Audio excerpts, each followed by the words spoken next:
I know the markets are extremely nervous right now. 各位朋友们好，我是大先生。现在是美国时间11月21日，北京时间11月22日。就在今天市场情绪极度紧张昨天的一波大跌打懵了很多人。能持观望心态的就算是很厉害了，大部分都被吓坏了。肯定有很多人又跳车了。情绪波动最激烈的时候，往往就是各种猜测甚至谣言满天飞的时候。AI 泡沫论现在都已经不够给力了，都过时了。现在最时兴的是英伟达大规模业绩造假论。但是你不敢买，有人敢买木头姐再次在关键时刻挺身而出她旗下的 Ark 基金进行了最大规模的买入。买了什么呢？1010万美元的 Coinbase， 990万美元的 Bitmain， 900万美元的 Circle 和960万美元的 Bullish。 可见木头姐对于大饼生态极其看好。其实这不是最大手笔，最大手笔是1680万美元的英伟达。我相信这个买入是给英伟达投了最重要的信任票。当然了，还有680万美元的 Robinhood。 不得不说木头姐非常给力人家是用真金白银在给这个市场投信任票。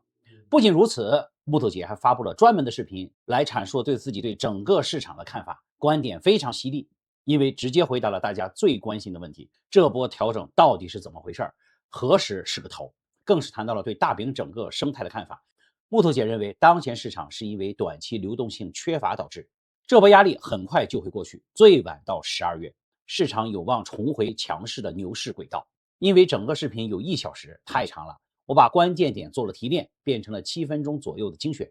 今天这期内容咱们分2部分，第一部分我把木头姐的核心观点来阐述一遍，第二部分就是这将近7分钟的精选视频，你可以自己看看木头姐是怎么说的。为什么市场这么差呢？木头姐认为最核心的原因是流动性突然收紧，而且是多重因素叠加。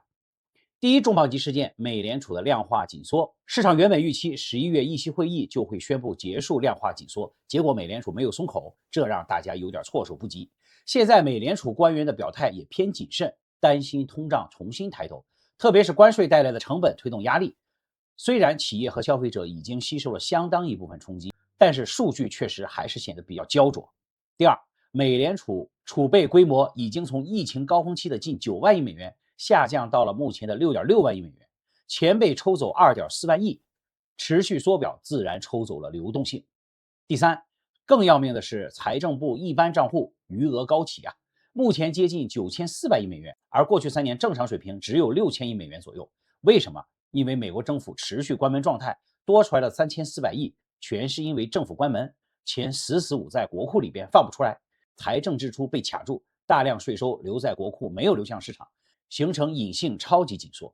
第四，虽然美联储从去年底开始已经在逐步降息，但整体货币环境依然偏紧还没有到达明显的宽松区域。木头姐用了一个形象的比喻，我们正在接近临界点，只要再往前一步，流动性就会像雪崩一样被释放出来。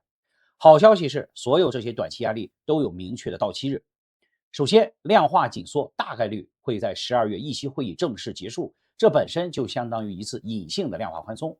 第二，预测市场显示，一旦美国政府恢复运转，被压制的财政支出会迅速释放，财政部一般账户余额会快速回落。第三，12月初将公布最新的就业报告，由于9月底联邦政府裁减了大约15万名临时员工，这部分数据此前因为关门而延迟上报，一旦公布，会让劳动力市场数据明显转弱，这反而会逼迫美联储加快降息步伐。说完传统市场，我们再来聊聊本次调整里跌得最惨的资产。木头姐说自己从2012年开始就研究了大饼，最初的判断是大饼会成为新兴市场对抗恶性通胀的保险单，结果最大的意外出现了，这个角色被稳定币抢走了。目前全球稳定币总市值已经接近3000亿美元，而且还在快速增长。这意味着原本预计会流入大饼的避险加保值需求，有一部分被稳定币分流了。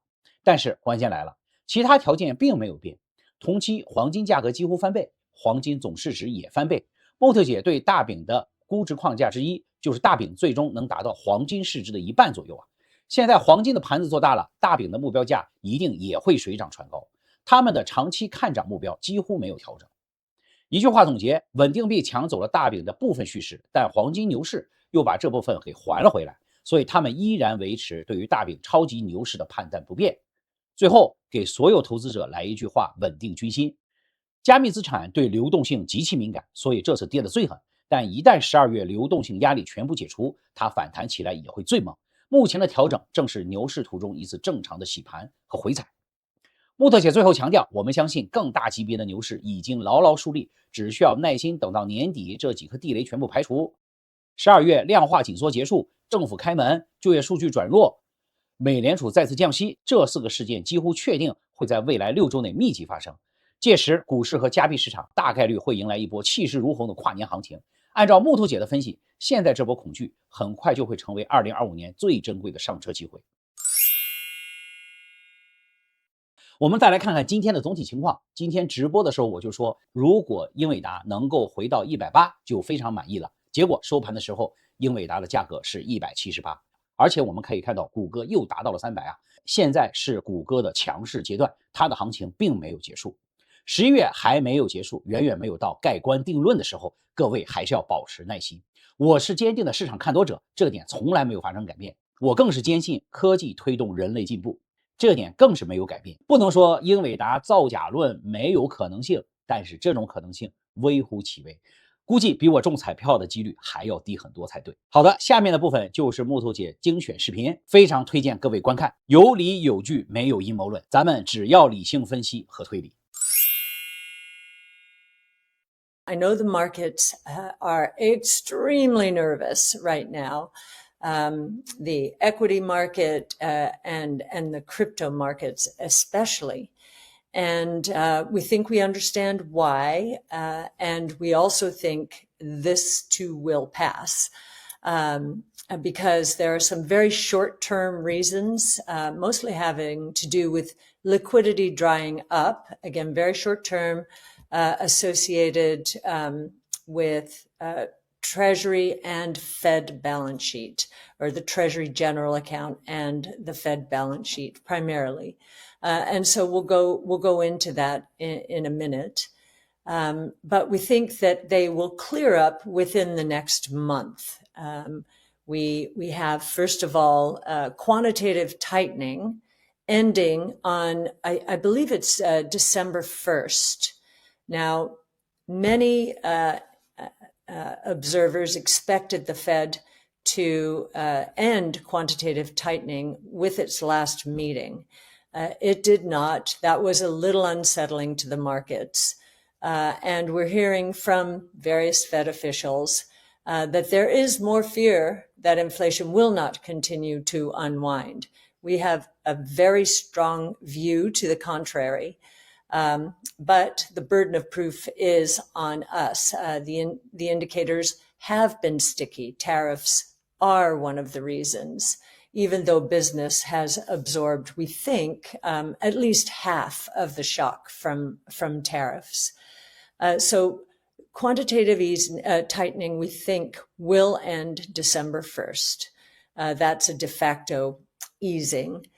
And then the various liquidity tightening moves have to do with the Fed reducing its reserves. We're now down to 6.6 trillion. And at the peak, I think we were close to 9 trillion.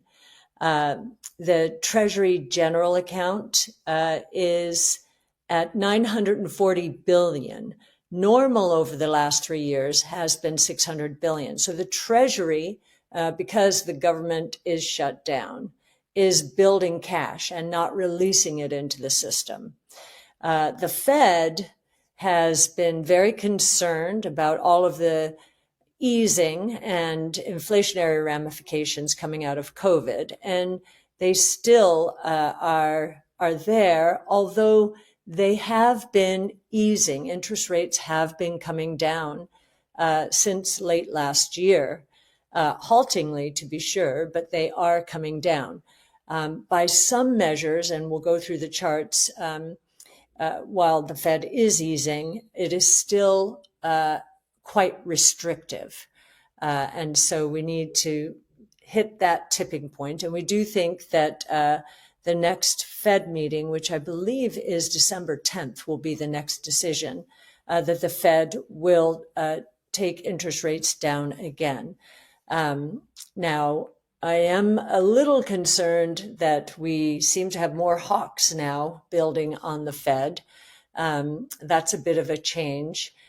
We think that the labor market conditions are going to get worse, especially because at the end of September, I think the federal government let go 150,000 people, if I'm not mistaken.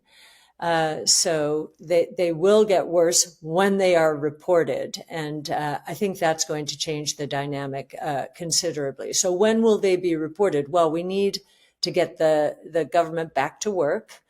And the odds are, or the prediction markets suggest, that will be around November 17th. That the biggest surprise to us over the last, well, since we started our research on Bitcoin into actually 2012, is that stablecoins are starting to usurp a role that we thought Bitcoin would play. We thought Bitcoin would be an insurance policy for emerging markets against confiscation of wealth, either outright or through inflation and other terrible policies. What has happened is the stable coins are taking over. They've hit almost $300 billion. And so we think that that insurance policy role will take $200,000 to $300,000 out of our bull price. But that was in an all other things equal world. What has also happened, of course, is what we've been discussing. The gold price has doubled. So the gold market cap has doubled. And part of our analysis for the potential for Bitcoin was that maybe it would become half the market cap of gold. It would take some share from gold or maybe expand the market. Well, that market has doubled. So I don't think our bull price should change all that much. And I probably should have been quicker to say all things equal on CNBC the other day. So I just wanted to clarify that. We are very bullish on crypto assets, but we know that they are the most susceptible to liquidity drawdowns. And I described earlier, we have a number of reasons for liquidity drawdowns now, but we think that they will be cleared by the end of the year. And hopefully by December 10th, when the Fed eases. And hopefully when government statistics come back and we get the employment report in early December, which is the next time that I will have the pleasure of doing In the Know. So hopefully we're in the clear by then, and the bull market that we believe is firmly in place will continue apace. So thank you very much.